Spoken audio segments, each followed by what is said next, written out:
Allô Tino, est-ce que tu m'entends? Ah, ça y est. Voilà, voilà, on y est arrivé. Parfait. J'en Voilà. profiterai peut-être pour répondre à une des questions, une des premières questions, quelle est la qualité d'un pilote de chasse embarqué? D'être à l'heure au Charlie, donc désolé pour le problème technique.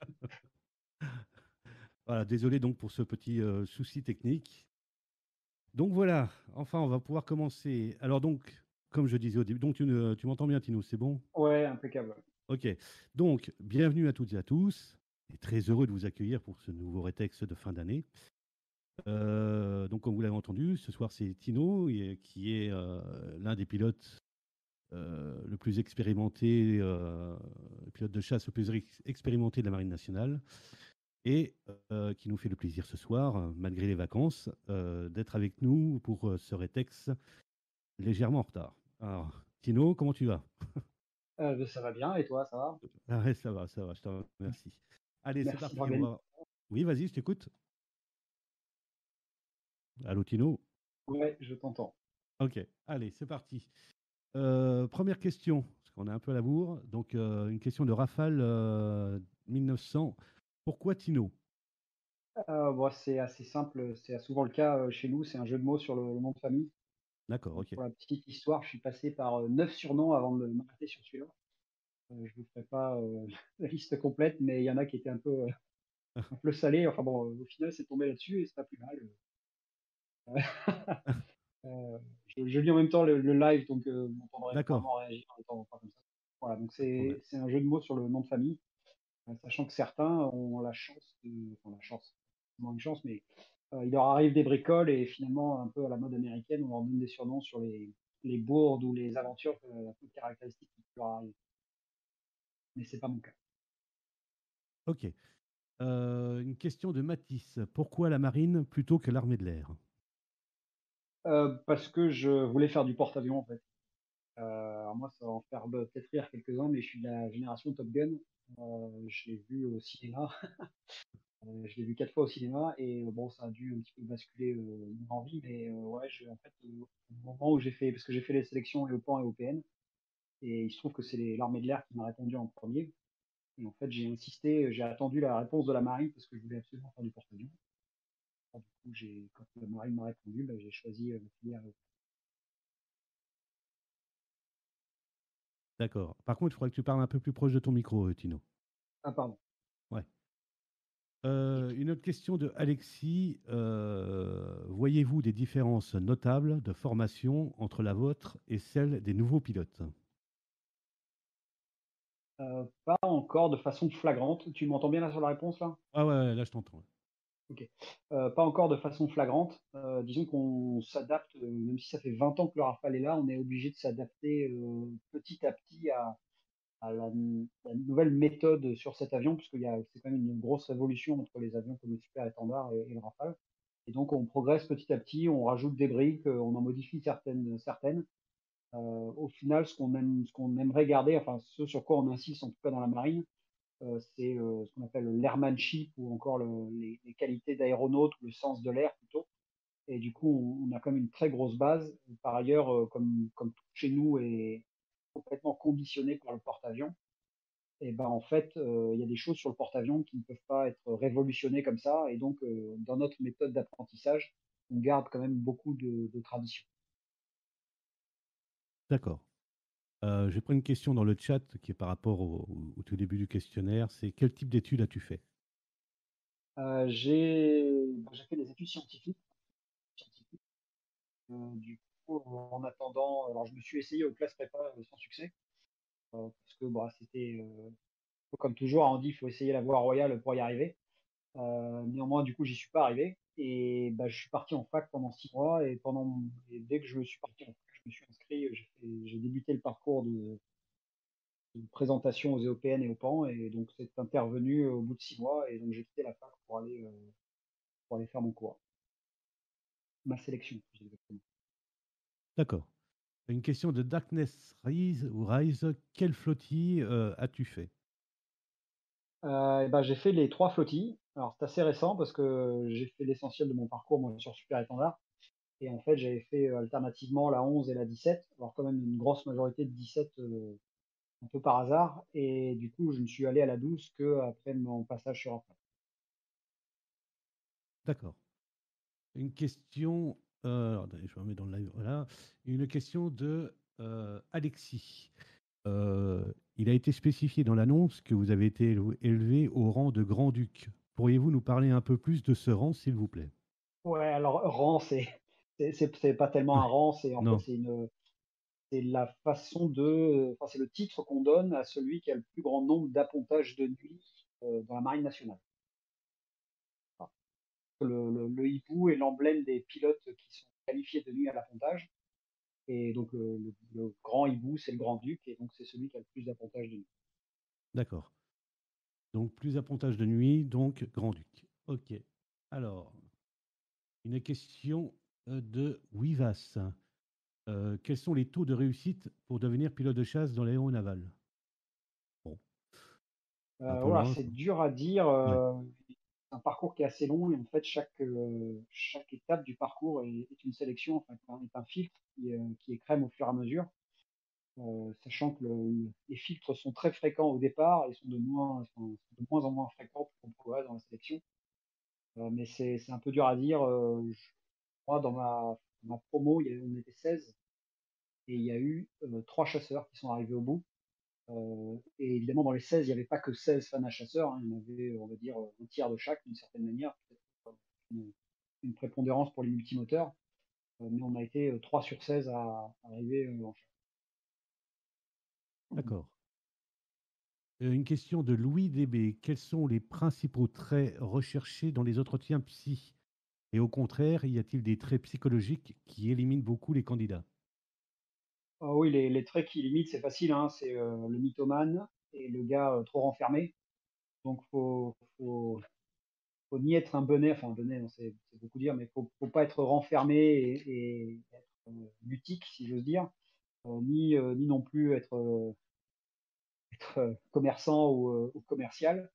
Alors évidemment, la réponse est facile, mais le trait de caractère, c'est équilibré, néanmoins passionné. Donc c'est assez dur, ça peut être assez dur comme ça sonne assez dur, mais faut avoir la passion et la motivation parce que c'est ce qui permet de passer les épreuves et en même temps, l'équilibre vient du fait d'avoir autre chose à côté, c'est-à-dire un autre centre d'intérêt ou d'autres centres d'intérêt, hein, la lecture, la musique, le sport, enfin, faut être multifacette parce que je pense que pour les psys en particulier, c'est pas une garantie, mais c'est en tout cas une un bon indice de quelqu'un qui arrivera à passer les épreuves et à ne pas partir en deux. Ok. Une question de Yann. Alors, ça fait 2 fois que je la vois passer, donc désolé Tino, je vais te la poser. Quel âge as-tu? J'ai 43, je suis dans le cours de mes 43 ans. Voilà. Ça répond à la question de Yann et d'autres. Question je vais en prendre une dans le chat là, de Dragon Chanceux. Peut-on réussir à devenir pilote de la chasse embarquée si on fait des études en mécanique aéro? Ah oui, bien sûr. J'ai même envie de dire en littéraire, je sais pas si c'est le cas de certains ici, mais il y a un gars dans ma promo qui a fait pilote d'hélico, il avait un bac L. Là encore, hein, ce qui c'est pas tant les études, en particulier quand on fait Opan. Alors, évidemment, intuitivement ou de toute façon sous la chambre dans toutes mes réponses, il y aura le fait que j'ai eu mon parcours EOPAN, donc je vais répondre en fonction de ça, ne connaissant guère que ça, en tout cas précisément que ça. Mais ouais, ouais, il faut être, en fait, il faut être passionné et avoir ça comme source d'intérêt principale. Et en fait, ça permet de passer beaucoup de choses. Alors après, évidemment, il faut quand même avoir une petite fibre mathématique parce qu'on fait quand même pas mal de calculs mental et de représentation tridimensionnelle, même sur Rafale, on a besoin de cette capacité à faire de la représentation 3D mentale. Et donc, que vous soyez littéraire, scientifique et encore une fois mécanicien ou autre, bac pro ou autre, ce qui est important, c'est ces deux qualités-là. D'accord. Toujours une question dans le chat. Est-ce que tu as fait une PMM? Non. D'accord. Ok. Donc on passe au niveau du PDF. Une question de Renaud qui, voilà, donc un souvenir dans votre carrière opérationnelle qui vous a marqué. Ah, oh là là, enfin, ça va peut-être paraître orgueilleux, mais j'en ai quelques-uns. Il est difficile d'en choisir un parce qu'en fait, chacune de ceux auxquels je pense, ça a été une première et donc en tant que première, ça m'a toujours, bien marqué. Mais évidemment, dans la carrière opérationnelle, c'est la participation à des vrais conflits, j'ai envie de dire, et des vrais conflits où il y a eu des interventions. Je pense que je garderai, assez longtemps toutes les actions de feu ou pas de feu d'ailleurs que j'ai fait au profit de troupes au sol, alors en Afghanistan ou en Irak. Heu, et je garderai aussi, probablement assez longtemps, mes beaucoup de mes actions en Libye, ouais, parce que ça a été des premières pour pas mal de monde, y compris moi et du coup, ouais, les premiers raids de nuit, premières frappes, enfin des frappes avec des armements qui ont d'ailleurs disparu. Il y a pas mal de choses qui sont gravées dans ma mémoire, sans qu'il y en ait une qui en détrône une autre, parce que chaque fois le contexte est différent et fait que ça reste important. Enfin, ça reste marquant. D'accord. Alors, une question de Darkness Rise. Êtes-vous nostalgique du SEM?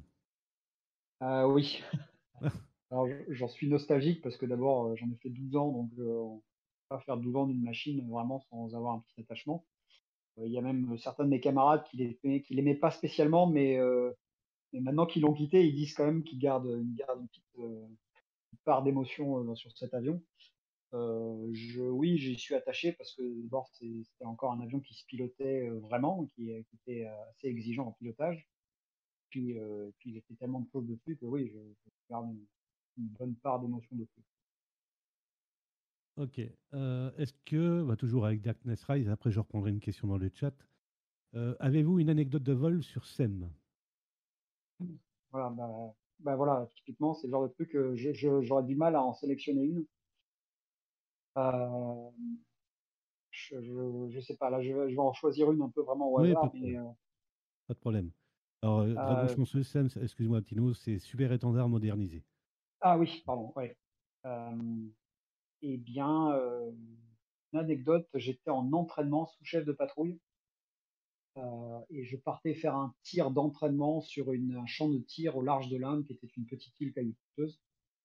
Et c'était un entraînement de nuit et en fait, au cours de la journée, la programmation avait changé, je sais pas combien de fois. En fait, j'ai été programmé sur ce vol à la dernière minute. Donc j'ai eu, 1 heure pour préparer un vol de tir en entraînement sous chef de patrouille avec le chef ops de la flottille, qui en plus au briefing m'annonce qu'il va faire de la lui, il va être en jumelle de vision nocturne, ce qui n'était pas prévu, en particulier pour ce vol au départ et donc il a fallu que je m'adapte, à la vitesse de la lumière et par ailleurs, alors, il n'avait pas bien écouté au briefing et du coup, au cours du tir et bien, on a tiré, tous les 2 nos bombes en même temps. Alors, elles ont fait tous les 2 buts, hein, ce qui est ce qui était flatteur. En fait, c'était pas prévu comme ça et je peux vous garantir que les 20 minutes de retour entre le champ de tir et le porte-avions avec à la clé un appontage de nuit, ça a été une petite aventure, alors évidemment tout ça se faisait en silence absolu, hein, évidemment et ben, le retour était assez long et voilà, mais néanmoins, ça s'est fini par une bière au bar, malgré une belle engueulade évidemment, mais une bière au bar, Ça s'est bien mmh, terminé, quoi. enfin, alors pas vraiment parce que j'ai quand même eu une burn au vol, mais finalement ça s'est terminé, en vie et à bord du bateau, pour, manger et boire une bière. Bon, c'est le principal. Alors, je prends une question dans le chat, c'est une question intéressante qui est celle de Rafale 2000. Quelle est la sensation quand on apponte de nuit? Eh bien, ça dépend probablement de l'avion, Eh oui, enfin, je dis probablement, moi j'ai que 2 expériences, c'est le Super Étendard et le Rafale. La il y a des points communs évidemment, l'appontage de nuit, en particulier quand il fait grand noir, qu'il n'y a pas d'horizon ou que la visibilité est pas bonne, et qu'en fait, effectivement, on ne voit les références qu'au dernier moment et que tout nous saute à la gueule, et bien, en fait, le contact est assez brutal et on ne maîtrise pas forcément absolument tout à ce moment-là. Néanmoins, il faut quand même le reconnaître, et évidemment, c'est très positif, c'est que l'appontage de nuit sur Rafale est quand même beaucoup plus facile que sur le Super Étendard. Et du coup, il y a moins d'anxiété, voilà, il y a moins d'inconnus et moins de stress. ok. Et Alors, l'essentiel, c'est que c'est surprenant et un peu plus violent que de jour, puisque on est surpris. d'accord. Une autre question. Entre SEM et Rafale, votre cœur balance du quel côté? Alors, je peux pas non plus répondre à cette question, parce que mon cœur balance d'un côté et de l'autre pour des raisons différentes. Encore une fois, hein, comme c'est l'avion de mes origines, de toute ma progression dans la marine et de mes plus grandes aventures dans la marine, bah, le SEM a ces émotions-là qui lui est attachée. Néanmoins, le Rafale a des performances tellement incroyables, une capacité d'évolution tellement incroyable, fait rentrer dans un domaine technologique tellement extraordinaire que là aussi, si on devait me poser la question sur ce plan-là, bah, je répondrais assez naturellement au Rafale. Donc en fait, ça dépend de qu'est-ce que vous parlez. Si vous parlez d'appontage, je vous dirais que je penche de cœur plutôt vers le super étendard parce que c'est un exercice que j'aime beaucoup et le super étendard a été c'est vraiment un défi permanent de tous les jours et qu'on a beau en avoir plusieurs, enfin quelques-uns derrière soi, bah, en fait, ça reste toujours un exercice très compliqué. Ok. Une question de Renault. Votre type de mission préférée en Rafale et pourquoi? Eh bien, je dirais l'RR parce que il a été fabriqué pour ça et il est et alors très très humblement, hein, c'est un domaine dans lequel je débute. Et du coup, j'ai tellement envie d'en apprendre et j'ai tellement envie de progresser que c'est celui vers lequel je suis le plus attiré. Et encore une fois, l'avion a vraiment été fabriqué pour cette mission-là et tous ses moyens sont orientés vers ça. Alors par ailleurs, il est quand même très efficace en air-sol, largement à cause des armements qu'il utilise. Voilà. Alors ce qui est de l'air-mer, il est tout aussi efficace, on va dire, que le super étendard avec des raffinements évidemment évolués, mais là où il fait preuve de son plus gros potentiel et de sa plus grande agilité, c'est quand même en air. Ok. Une question toujours de Renault. Comment avez-vous vécu votre premier tir réel? Eh bien, c'est très technique comme geste pour ceux qui se posent la question de la morale ou sur ce plan-là. En fait, ces questions-là, elles viennent souvent, alors soit avant, euh, un petit peu avant, elles viennent un petit peu après. Alors néanmoins, la France a ça de bien, je trouve, c'est que dans les conflits auxquels on a participé, on n'y est jamais allé comme des cow-boys. Et donc là, lorsqu'on effectuait un tir en particulier, il y avait eu tellement de verrous avant que le cas était très clair et il y avait pas d'hésitation vraiment à avoir. Et donc, dans la réalisation de l'acte, c'est très technique. Donc, c'est comme l'appontage, en fait. On n'est pas en train de sans arrêt se poser la question de qu'est-ce qu'on fait. En fait, on le fait parce qu'on a été entraîné. Donc, on réagit à un entraînement, on met en œuvre des méthodes, des techniques, des procédures pour la situation qui est donnée. Et en fait, on la réalise sans beaucoup d'émotion, forcément. Alors, parfois, il y en a un peu quand le tir est difficile. Il y en a un peu quand la situation est compliquée au sol, quand il y a des troupes au sol, par exemple. Vous m'entendez toujours? Oui, oui, on t'entend. Ouais. Quand il y a des troupes au sol, que la situation est dangereuse pour les troupes au sol, donc il ne faut absolument pas se rater. Donc il y a un stress qui est lié à la réussite, mais en fait, techniquement, c'est vraiment très technique comme acte. Ok. Ensuite, alors, je prends déjà une question PDF, j'en reprendrai une dans le chat après. Hop, celle de Darkness. Quelles sont les différentes choses à faire attention lors d'un vol sans pied mer à bord d'un Rafale Marine? Et ben, c'est la même chose qu'il faudrait faire, j'ai envie de dire, dans n'importe quel avion à 100 pieds mer, un peu rapide. C'est savoir distribuer son temps, rapidement, je dirais, entre l'intérieur et l'extérieur, avec évidemment une prépondérance de son attention sur la tenue de trajectoire. Alors, sur un Rafale, néanmoins, il faut quand même reconnaître que l'avion a beaucoup d'automatisme et d'aide au pilotage. Il existe en particulier un système qui s'appelle le suivi de terrain. Et donc, on peut faire du 100 pieds de mer avec beaucoup plus d'aisance à l'aide de ce système automatique. Néanmoins, la contrepartie à ça, c'est que là où sur un avion comme le Super Étendard, on va passer beaucoup de temps à piloter, et donc l'attention est faite à la tenue de l'avion, on va dire. Là, en fait, votre attention passe non plus au pilotage en lui-même, mais à la surveillance du système. Et comme il existe quand même quelques pièges où on peut faire quelques bourdes qui seraient un peu catastrophiques, et ben en fait, on n'est plus sur un pilotage, mais sur une surveillance de système automatisé. Néanmoins, ça permet de regarder un petit peu plus en cabine. Mais en tout état de cause, il faut quand même passer la majeure partie du temps à regarder que son avion ne va pas percuter la planète. Ok. Une question de Renaud. Après, je reprendrai une question dans le chat, j'ai oublié, désolé. Quel est le rôle du directeur d'officier d'appontage sur le porte-avions? Alors, le directeur des officiers d'appontage, c'est le gars qui est responsable auprès du commandant du porte-avions. Donc, quand on est déployé à bord du bateau, il répond directement, non pas à son chef hiérarchique, mais au commandant du porte-avions. Et il est chargé de garantir la sécurité des appontages. Donc, c'est lui qui a disons, le coup près, mais qui a euh, le conseil ultime en matière d'appontage.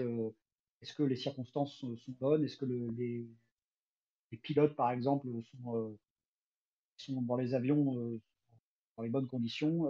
Est-ce que, par exemple, quand on opère son dégagement, est-ce qu'on est dans des conditions qui permettent le ramassage en sécurité? Si jamais il y a des pannes, quelles sont les actions des officiers d'appontage? Quelles sont les actions que les officiers d'appontage vont mettre en œuvre? Enfin, le commandant du bateau se tourne vers le directeur des officiers d'appontage pour savoir il va pouvoir ramasser ses avions en toute sécurité, ou jusqu'à où il peut aller pour assurer le ramassage de ses avions. Par ailleurs, évidemment, il est chef des OA, donc il est responsable de leur formation. Et puis, il est responsable ultimement de la notation des pilotes.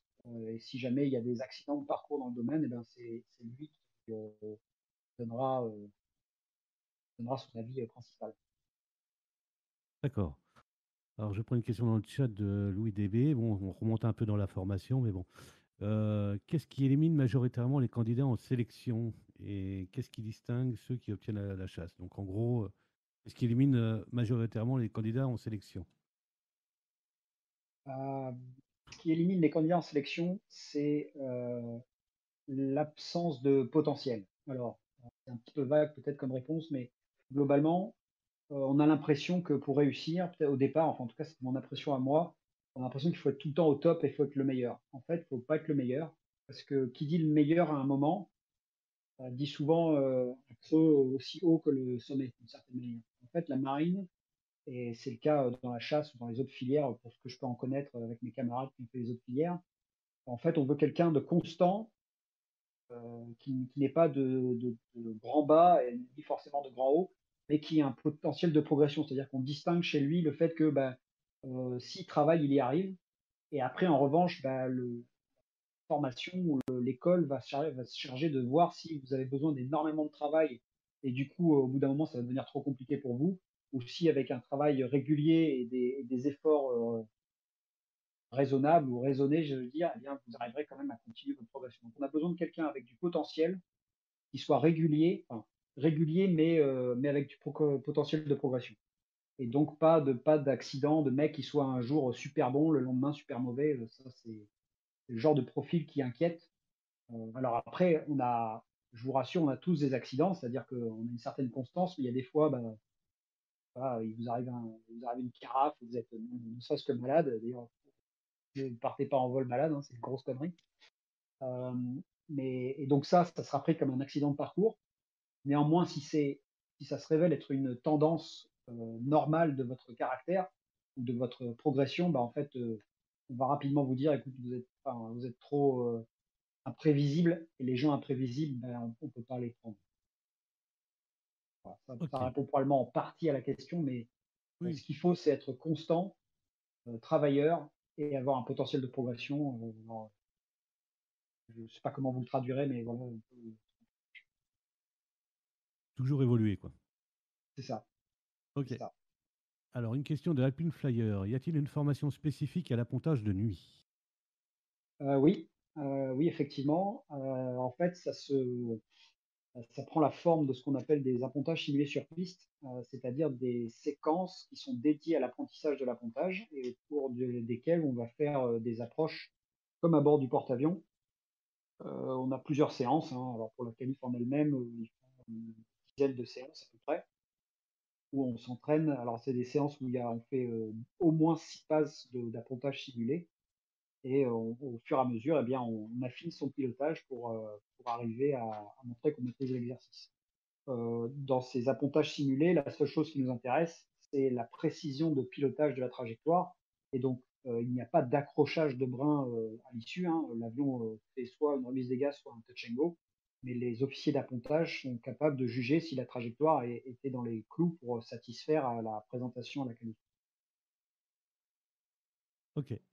Alors, une question de Jules JBT dans le chat qui pose la question: quelle est l'ambiance entre pilotes sur le PA?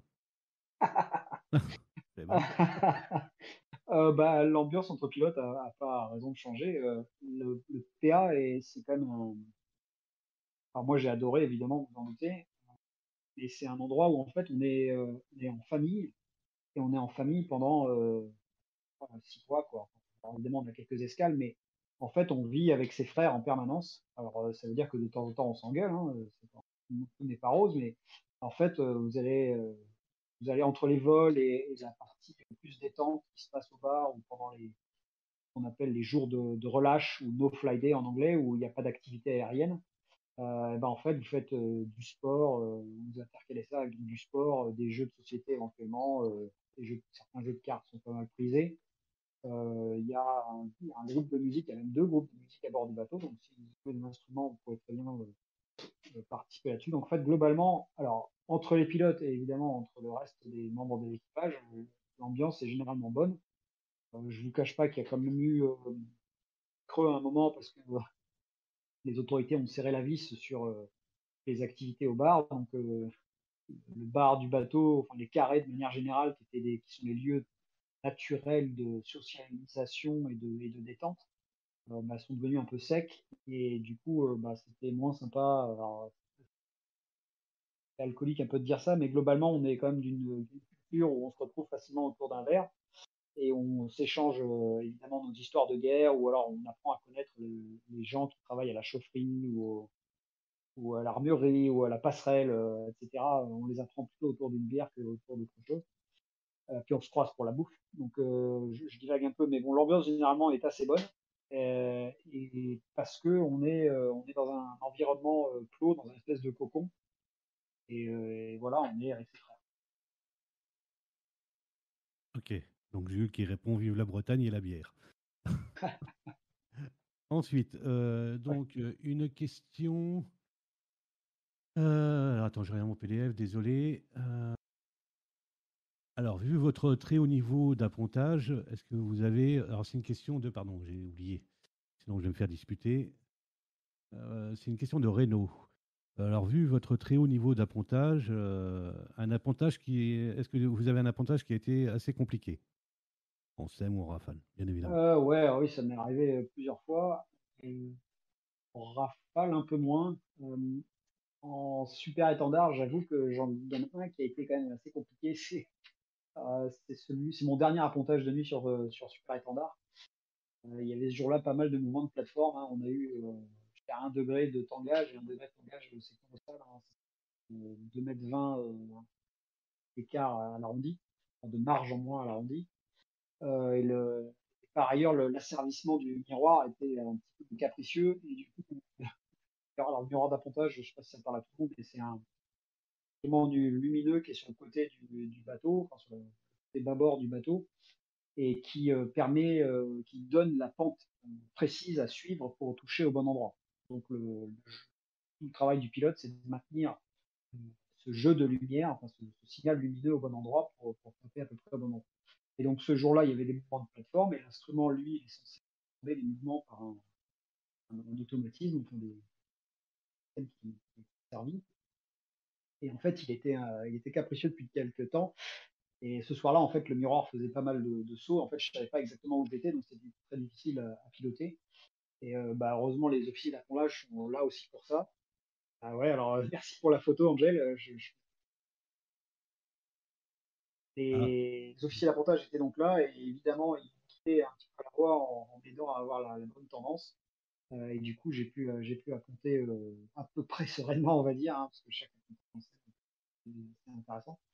Et ouais, ce jour-là, c'était costaud et je m'en souviens assez clair. Donc pour ceux qui savent pas, la première photo qu'Angel a postée, là, photo du nouveau miroir installé sur le Charles de Gaulle. Alors je dis nouveau parce qu'il a changé en 2018. C'est un miroir maintenant qui est de construction américaine.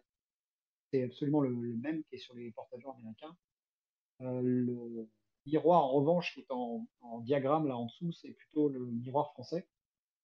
La différence entre les deux, c'est que le miroir américain est sur une station fixe et les parties mobiles qui permettent d'abord de pointer le signal au bon endroit et là aussi de compenser les mouvements du bateau. En fait, c'est toute une mécanique interne de cellules lumineuses, alors que sur le miroir français, en fait, tout l'ensemble était monté sur un portique qui, lui, était sur une plateforme gyrostabilisée et donc était indépendante finalement du bateau.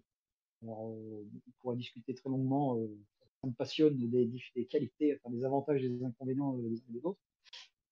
Mais voilà, donc vous avez la version américaine sur la photo et la version française sur le diagramme. Ok. Alors ensuite, question de sur l'orientation. Je vais se poser. Alors, une question de Bloop. Bloop, bonsoir. Je ne sais pas si la question, non, elle n'a pas été posée. Est-ce qu'il y a des femmes pilotes de la chasse embarquée? Alors, Et oui il ou y non? en a une, il y en a pas actuellement, enfin en tout cas en flottille, il y en a pas. Néanmoins, j'ai cru comprendre qu'il y en avait une qui était en formation actuellement aux États-Unis. Alors au moins une, je ne saurais pas dire s'il y en a une, mais il y en a au moins une, ça c'est sûr. Voilà, sinon actuellement, il y en a pas. On a du mal à t'entendre, Tino. Il faudrait que tu te rapproches un peu de ton micro. Je disais, donc actuellement, il n'y en a pas. D'accord. En revanche, enfin, il n'y en a pas en flottille. En revanche, il y en a une, au moins une, qui est en formation actuellement aux États-Unis. D'accord, ok. Une question de Matisse. Bon, alors effectivement, c'est pas très similaire, mais on va la poser quand même. Quel est le plus dur, le ravitaillement ou l'appontage? Ah, euh, alors je dirais, alors il y a, je sais pas si vous êtes familier de ça, mais en fait, il y a deux méthodes sur les avions français pour ravitailler. Alors c'est toujours à l'aide d'une perche dans un panier, hein, quoi qu'il arrive, mais ce panier, il est soit relié à un très long tuyau qui est relié à un pod, donc par un tuyau qui peut faire une dizaine de mètres à peu près, ou alors il est relié par un tout petit tuyau qui fait à peine 3 mètres et qui est lui-même attaché à une grande perche. Ce système-là, on le voit très souvent, c'est un système qui est central sur les avions de ravitaillement, donc il est sous la queue, tandis que très généralement, le premier système dont j'ai parlé, sur des pods qui sont fixés en boudelle, on va dire, ou alors sous les renflements des roues, par exemple sur les transals, ou les C-130, enfin les transals. Ce système-là qui est sous la queue, qui est donc attaché d'abord à une perche, puis ensuite à un tuyau très court, on appelle ça un bidier pour boom drogue adapteur. Et en fait, je peux vous dire qu'un ravitaillement sur bidier par turbulence, pour enquiller, c'est quand même chaud. Et globalement, c'est assez compliqué.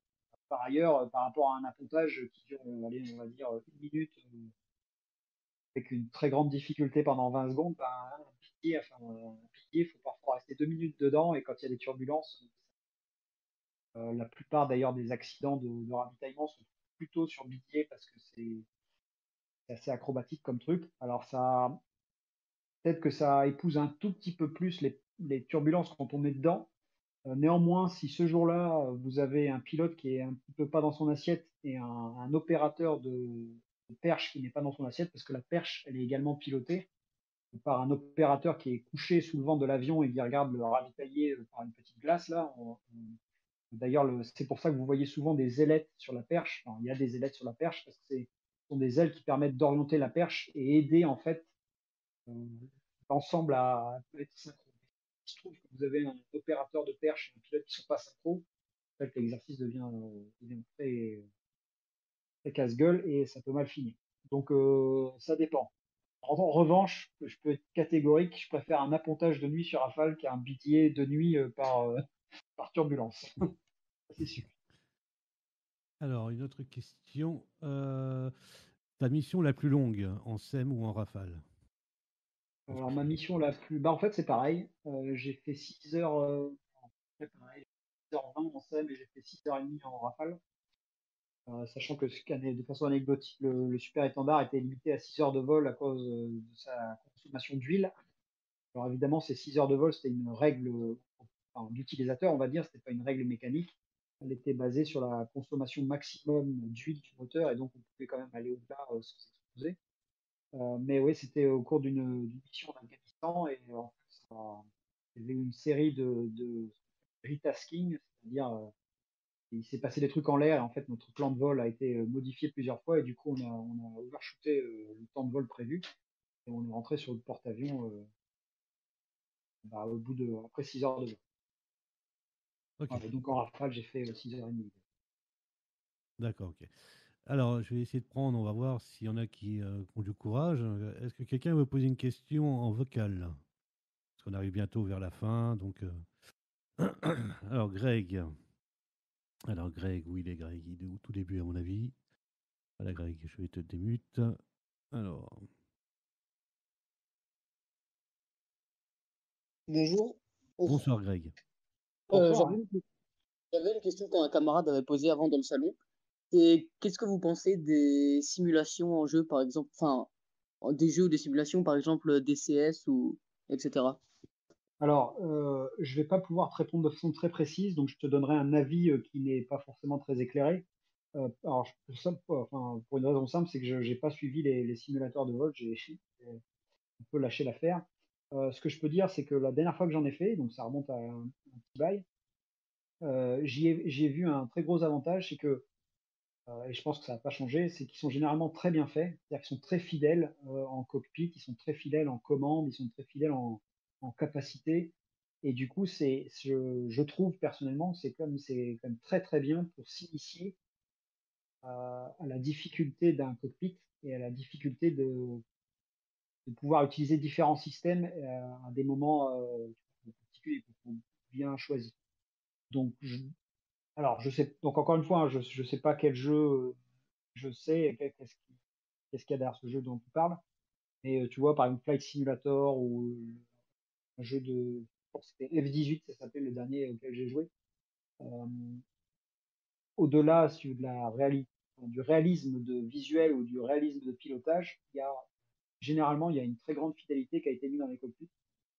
Et c'est une bonne initiation et ça te donne finalement des connaissances aéronautiques qui sont très fidèles. Ouais. Voilà. D'accord. Alors, une question de Hugo. Quelle est la chose la plus importante? Alors, je ne sais pas si je l'ai posée parce que je n'ai pas barré, mais on ne sait jamais.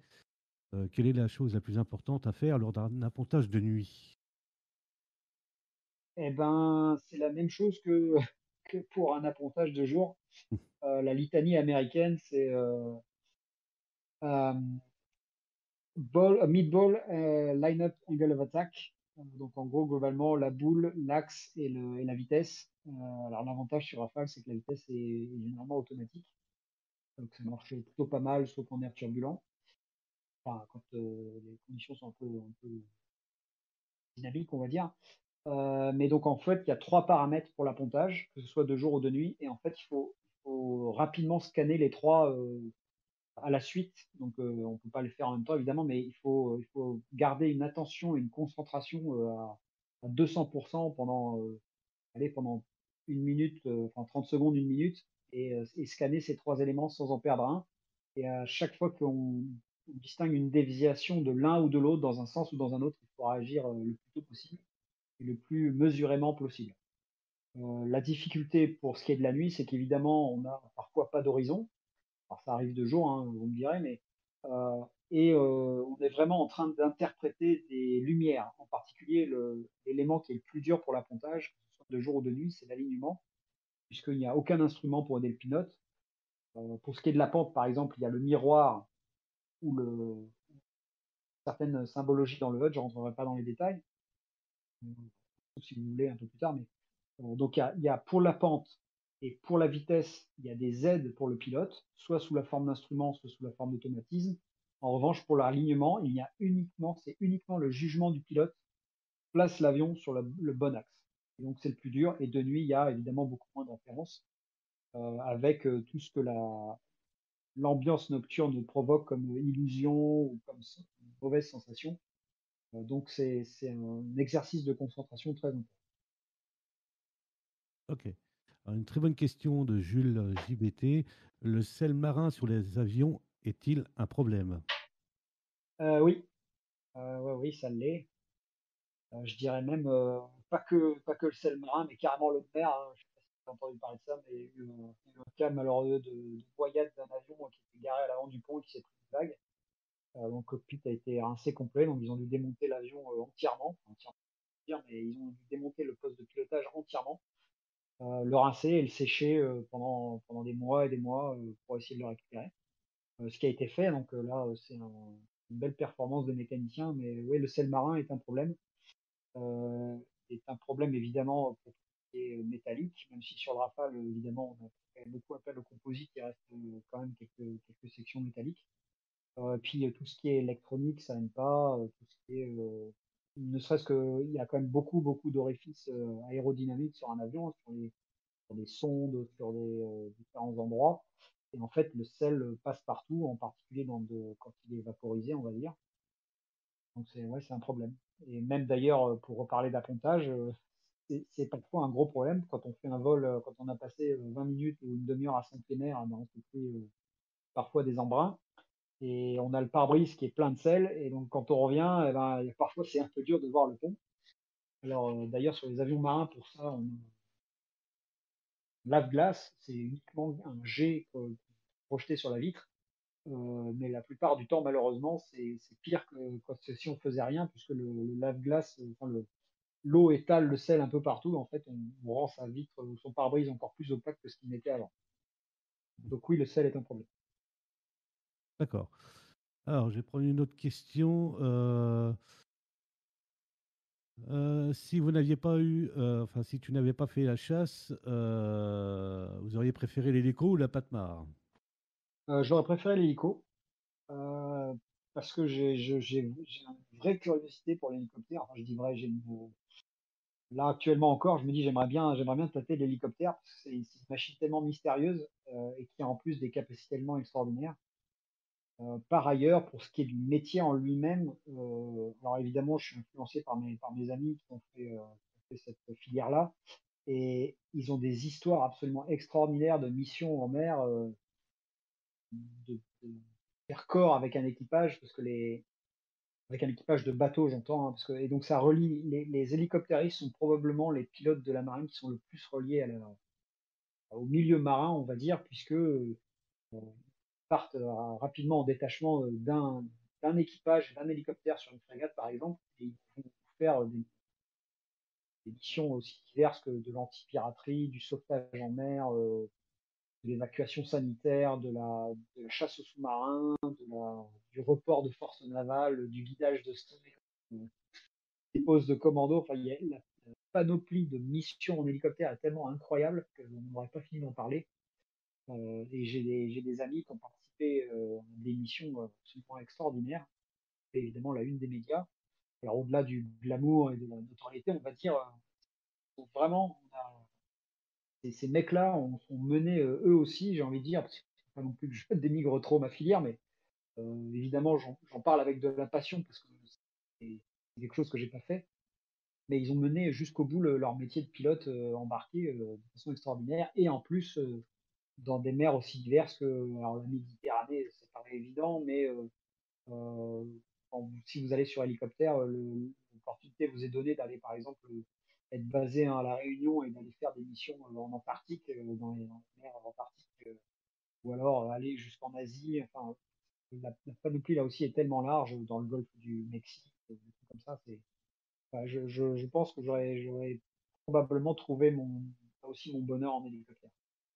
Et puis là, vous parlant d'appontage, excusez-moi, je m'enflamme, hein, mais en parlant d'appontage, là aussi, poser un hélicoptère sur une plateforme qui fait, je sais pas moi, 40 mètres carrés, peut-être un peu plus quand même, mais avec un bateau qui bouge et dont vous voyez le mât passer alternativement au-dessus de votre rotor et en dessous de vos patins, enfin, de vos roues, de nuit, là aussi, et sous JVN potentiellement, c'est quand même un truc. Ok. Une question de Rafale 2000. Vous faites une carrière ou vous êtes sous contrat? Oui, je sais pas s'il y a une question plus. Est-ce que tu es officier de carrière ou tu es officier sous contrat? Alors j'ai envie de vous dire, je suis encore officier sous contrat. Il se trouve que là, moi, j'arrivais à la butée de ce qu'on est capable de faire un officier sous contrat et donc j'ai choisi la marine m'a donné une opportunité de rebond, on va dire, parce que j'étais en train de demander ce que j'allais faire en dehors de la marine. Et donc j'ai fait une autre filière qui là va m'amener à de carrière, donc je vais changer de statut. Mais je suis encore pour quelques mois au pied sous contrat. D'accord. Ensuite, le plus facile à faire apponter, une question de Gally Jeans, un Rafale ou un Hawkeye? Facile, c'est le Rafale, bien entendu. Il y a par toutes les assistances, et je pense pas simplement à celui de vitesse, mais il y a tous les avions de chasse avec leur HUD là, on a plein de symbologies qui permettent de contrôler et d'être très fin dans la tenue de trajectoire. Ce qu'on n'a évidemment pas les Hawkeye, des malheureux qui sont encore là aussi à l'ère de l'aiguille et de la conduite manuelle du moteur. Enfin, il y en a bien qui sont valeureux à l'appontage, c'est les pilotes de Hawkeye, déjà de jour et encore plus de nuit. Ok. Une question intéressante de Louis DB. Existe-t-il des opportunités quand on est pilote embarqué de devenir astronaute? Y a-t-il beaucoup de pilotes qui le tentent? J'ai l'impression que par rapport aux US, ça n'existe pas vraiment. Alors, dans la marine, c'est vrai que c'est très rare. Et vous qu'il y en a un en ce moment passe les sélections, qui a passé le premier écrémage. Donc, je ne sais pas ce que ça va donner, mais en tout cas, il est dans la shortlist. Mais sinon, je ne lui connais pas effectivement, de prédécesseur. Néanmoins, dans l'armée de l'air, ça s'est vu quand même à plusieurs reprises. Ah, je ne t'entends plus. T'es là, Tino? Oui, je suis là. D'accord, ok. Vous avez Alors, entendu la fin de ma réponse ou... non, c'est pour ça. Ah, je disais que donc je disais qu'il y en a un actuellement qui passe les tests et qui est dans la shortlist, mais il n'a pas de prédécesseur, à ma connaissance, dans la chasse à pied. Néanmoins, dans l'armée de l'air, il y a plusieurs exemples de pilotes de chasse qui ont fait astronaute. D'accord. Il y a Julie qui demande est-ce qu'il est sur Rafale? Oui. Ok. Au moins, tu as ta réponse, Jules. Ensuite, parce qu'on arrive bientôt au terme, Alors, euh, évidemment, on peut relaxer d'autant. Tu avais prévu 1 heure, je peux pousser jusqu'à l'heure, hein, moi, pas de problème. jusqu'à 9h15, ça te va ou pas? Oui, ça me va. Ouais. D'accord, ok. Donc, une question de Blackbird. Qu'est-ce qui vous plaît dans la fonction d'officier d'appontage? Ce qui est plaisant, c'est que c'est un métier là aussi très technique, mais qui a une dimension humaine néanmoins. C'est-à-dire que le pilote, l'officier d'appontage, c'est pas simplement le mec qui regarde un avion. En fait, il regarde un avion et un pilote. Donc, il surveille un avion et un pilote. Et en fait, on a besoin de connaître assez. Enfin, j'ai un sentiment, mais on a besoin de connaître les caractéristiques et les spécificités de chaque pilote parce qu'on est tous différents finalement. On aborde l'exercice pas exactement de la même manière et on a tous des tendances naturelles, un défaut. Évidemment, on parle de défaut le plus souvent, mais on a tous une caractéristique et il faut connaître ces caractéristiques autant que connaître la personnalité du gars qui est dans la machine, en particulier quand il s'agit de ramener un avion en panne ou avec un pilote qui est en difficulté. Il est pas, il est- c'est pas rare, mais c'est arrivé quand même assez régulièrement de devoir ramasser quelqu'un en difficulté. Hein, soit, je pense évidemment à des épisodes comme cet étendard qui s'est fait tirer dessus par un SAM pendant la guerre du Kosovo, là, qui est revenu quasiment sans empennage, donc dans un état très dégradé à l'appontage. Mais certaines pannes mécaniques font appel quand même à un bon dialogue et une bonne connaissance mutuelle, une confiance mutuelle, je devrais dire, entre l'officier d'appontage et le pilote. Et donc, tout ça rend le métier très intéressant parce que là encore, c'est un métier très technique. Alors, évidemment, il faut être intéressé par la technique, hein. Mais il y a une dimension humaine et il y a par ailleurs, alors c'est un des plaisirs également, c'est que c'est une expertise rare qui s'acquiert après de très longues années. Et quand on arrive à arriver au bout de cette formation et à démontrer sa capacité à ramener un avion par n'importe quelle condition en panne ou avec un pilote en difficulté, ou parfois les deux, eh bien c'est très enrichissant. D'accord. Alors, on va faire plaisir à quelqu'un dans le chat. Stratosphérique 57, un pilote de Jaguar, avait décidé de ne pas s'éjecter en cas de problème au-dessus de l'Irak en 1991. Pouvez-vous nous donner votre avis? Alors, je sais pas qu'est-ce qui a motivé. Je connais cette histoire. Elle est passionnante, comme beaucoup d'histoires d'ailleurs de cette période-là et d'autres. Ce qui est sûr, c'est que je pense qu'on partage, quelles que soient les conditions, hein, on partage tous les pilotes qui ont un siège, ils partagent la même chose, c'est que c'est très très difficile de sortir de l'avion. Alors même qu'on a l'outil le plus efficace pour sortir de l'avion en toute sécurité. Il y a deux raisons à ça. C'est qu'un, le fait d'abandonner son avion et finalement de casser du matériel, c'est un truc qu'on a dès tout petit, on en a la hantise d'une certaine manière. Et donc, rien que ça, de savoir qu'on sort et qu'on va abandonner son avion, bah, c'est un pincement au cœur. La deuxième, qui est peut-être un peu plus inconsciente, c'est que dans un cockpit d'avion, on est quand même hyper confort, on est en sécurité totale, on est au calme, à la clim, pour ce qui est du Rafale. Donc on est dans un cocon, et en fait, le fait de quitter ce cocon, c'est très violent. Et même si c'est pas, probablement pas une réflexion qu'on a de façon consciente, je pense que ça doit rester dans un coin de la tête. Et alors, dans le cas de ce pilote de Jaguar, il y a évidemment les circonstances au sol qui font qu'on n'a pas envie de s'y poser. Je pense que je partage les mêmes craintes que lui, les mêmes. Je pense que dans sa situation, et je suis probablement pas le seul, tout le monde irait au bout du bout pour rester dans la machine et aller le plus loin possible de la menace. Et donc rester dans l'avion le plus longtemps possible, si tant est que l'avion permette de voler, hein. C'est la chose plus saine ou la plus répandue, je pense, parmi les pilotes. Voilà, je sais pas si ça D'accord. répond exactement à la question, mais Alors, on verra bien, mais normalement, oui. J'avais vu passer une question intéressante. Alors, attends, j'essaie de la retrouver dans le chat. Alors, je ne sais plus qui c'est, mais il t'avait posé la question, quel est le rôle d'un sous-chef de patrouille? un sous-chef de patrouille, c'est Oui. une personne qui est capable d'emmener une patrouille de leader, donc c'est-à-dire de diriger une patrouille de 2 avions. Euh, alors ça va néanmoins dans les faits un peu au-delà, puisque les sous-chefs de patrouille, en particulier sur Rafale, pardon, ils sont amenés parfois à défendre d'autres groupes d'avions, donc c'est-à-dire ils sont en défense, qu'on appelle un sweep, parfois d'un strike ou d'un groupe de 4 avions, et donc ils sont en mesure, et on attend d'eux d'ailleurs, donne des directives ou des ordres pour toujours tenir en sécurité le groupe d'avions d'assaut dont ils ont la charge. Donc, à ce titre-là, eh ben, on peut dire qu'il dirige plus que 2 avions. Mais néanmoins, un sous-chef de patrouille, c'est quelqu'un qui a la responsabilité de 2 avions de son unité et de réaliser la mission avec 2 avions. D'accord. Une question de Ange. Quel effet ça fait de passer du SEM à un Rafale? Très confortable. Ah bah, il y a ça. Il y a ça au premier chef, évidemment. Euh, Ensuite, je vais tâcher d'être assez bref, mais en performance de vol, évidemment, Ah, on t'entend plus, que, Latino. On t'entend plus. et là, ça va ou pas? Ouais, là, ça va. Je disais, la première chose, c'est qu'en termes de performance de vol, le Rafale est quand même assez incroyable. Donc savoir que dans certaines configurations, on est capable de passer le Mach en montée, à des pentes absolument incroyables, de monter jusqu'au plafond de l'avion en quelques minutes, enfin, tout ça est extraordinaire. Il a des capacités d'accélération phénoménales, il est une agilité incroyable en combat aérien. Donc c'est une dimension absolument incroyable de le super étendard, bien sûr, et le Rafale. J'ajouterais d'ailleurs que par rapport à ses concurrents, même de génération plus avancée, on va dire 4+, le Rafale est complètement dans la course, voire au-dessus du tas, on va dire.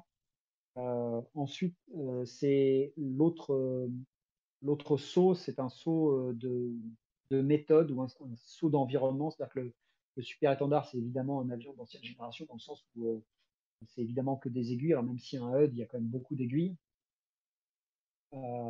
Et c'est un avion qui se pilote, c'est un avion dont l'enveloppe de vol n'est pas maîtrisée par la machine et dont le seul responsable, c'est le pilote. Alors que sur le Rafale, le pilote donne des commandes et l'avion décide de la meilleure manière de mettre en œuvre cette commande. Et donc, et par ailleurs, l'interface est très différente d'un avion à aiguille où globalement sur un super étendard, tout est à disposition de l'œil en permanence et instantanément, alors que sur un Rafale, certaines informations, il faut aller les chercher dans des pages. C'est comme sur un ordinateur, il faut ouvrir des applications si vous voulez, ou naviguer dans des pages pour certaines informations. Et donc, ça n'est pas forcément instantané.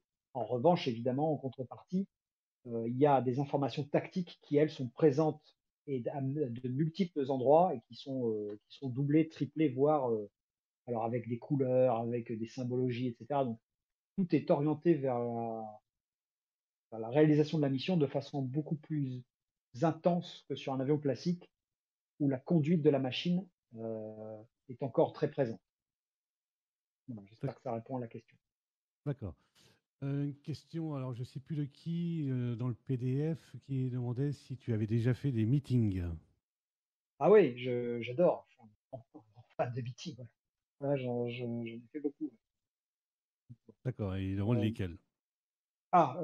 Écoutez, la marine participe à peu de meetings, donc finalement, ça a un peu toujours été les mêmes. Mais j'ai envie de dire qu'on a été select dans nos choix. Il y a la Ferté-Alais. J'ai fait pas mal de présentations à la Ferté-Alais, sur scène et sur Rafale. J'ai fait beaucoup de démonstrations sur les bases militaires, évidemment. Marine d'abord, les 100 ans de l'aéronaval, par exemple, la guerre.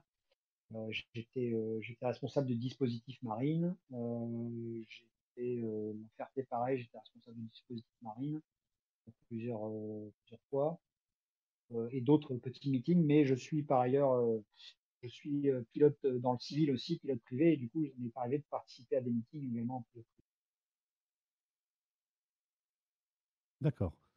Ah oui, Sea Viper. On va pas parler du F3R et du F4R. Enfin, du F3R déjà. Et du F4. Euh, alors, avez-vous une autre passion, une question de Bartholomé. Avez-vous une autre passion, sport, en dehors de pilote de la Marine nationale? Je suis un fan absolu de rugby. D'accord. Il y a bien deux choses qui me font crier dans la vie, crier de joie, enfin, de ne pas maîtriser mes cris de joie, c'est l'aéronautique et le rugby. Ok. Donc, on va terminer avec une question. Alors, attends, je regarde le PDF. Alors, on va prendre la dernière question dans le chat. Déjà, Hyperion, si vous en aviez l'opportunité, pardon, quel autre avion de chasse aimeriez-vous piloter? Ça, c'est une bonne question, ça. Oh là là, il y en a tellement. Il y en a tellement, c'est assez dur. J'avoue que je trouve le Mirage 2000, alors monoplace, hein, vous m'excuserez, mais vraiment très élégant. Euh, j'ai oublié de dire qu'il y a une autre chose qui m'a poussé dans la marine, c'était le Crusader. Je suis un fan absolu du Crusader. Donc, j'aurais adoré, mais bon, là, c'est un petit peu tard, évidemment. Mais oui, le Mirage 2000, mais évidemment, beaucoup d'autres avions de nos amis américains. J'aurais bien aimé essayer, enfin, j'aurais bien essayé mes mains au F-18 Legacy, ce qu'on appelle le Legacy, c'est-à-dire avant le Super Hornet. Mais il y en a tellement d'autres. Je pense que tous les avions de Oui. chasse qui existent, j'aurais aimé. Ok. Donc, allez, je vais prendre une dernière question. Toc, toc. J'attends une question intéressante, vraiment intéressante pour terminer en beauté. Allez, on va prendre celle de Raph. Est-ce qu'une carrière comme la tienne pourrait te permettre de devenir pilote de chasse, enfin pilote d'essai, pardon, chez Dassault? Oui, tout à fait, ouais. Bon, bah, ça répond à la question.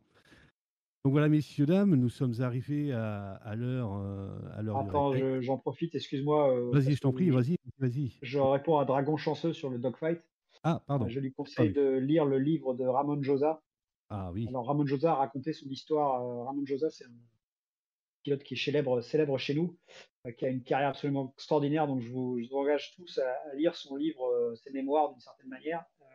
Il a néanmoins raconté son dogfight contre deux MiG-21, alors que lui était en Crusader. C'est assez exceptionnel. C'est le dernier combat aérien de la chasse française. On va dire en tout cas, c'est le dernier dogfight de la chasse française, qui date des années 80. Donc, je vous recommande tous sa lecture. voilà. Je vous ai mis Merci. une Super. petite image du monsieur avec un grand Sinon, vous M. avez l'équivalent dans la. Je ne sais pas si on a le droit de faire un peu de pub, mais dans la liste, dans la série des Otelli, là, il y a Pilote dans la tourmente ou quelque chose comme ça. Je crois que c'est Pilote dans la tourmente, oui, où il y a un des chapitres du livre qui sont différentes histoires.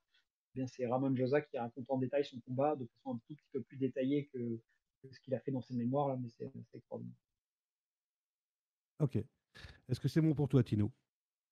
Bah écoute, moi, je pourrais en parler encore des heures, mais Ah bah écoute, je sais pas, c'est toi qui vois, hein, mais je pense qu'on va s'arrêter là. Je pense que ça ouais, sera bon pour ce soir. ouais, bien En sûr. tout cas, merci à tous et à toutes d'être venus ce soir pour ce Retex. Voilà, j'espère que ça vous a plu. Tino, c'est quand même l'un des plus anciens et surtout l'un des plus expérimentés de pilote de chasse de la Marine nationale. Donc j'espère que ça vous a plu, j'espère que ça vous a apporté des réponses. Désolé pour les questions qui n'ont pas été posées parce qu'il y en a quand même pas mal et le PDF, il y en avait aussi pas mal aussi et il y en a encore plein. Donc voilà, merci à toutes et à tous, j'espère que ça vous a plu et surtout, n'oubliez pas que demain, c'est le nouvel an, donc faites attention, surtout si vous prenez le volant pour certains ou certaines et surtout si vous buvez. Ça paraît peut-être un peu ringard ce que je dis, mais faites attention parce qu'il y a des drames qui surviennent surtout le nouvel an. Donc faites attention à vous surtout et revenez-nous vite l'année prochaine avec des gros cadeaux en préparation. Vous allez être surpris. Voilà, je vous souhaite une bonne soirée. Eh ben, Tino, on se revoit. bonne fin de soirée à tous et puis bon courage et peut-être à bientôt sur la fréquence ou en l'air. Bonne soirée à tous. Salut, à bientôt. Ciao, ciao. Et bonne année.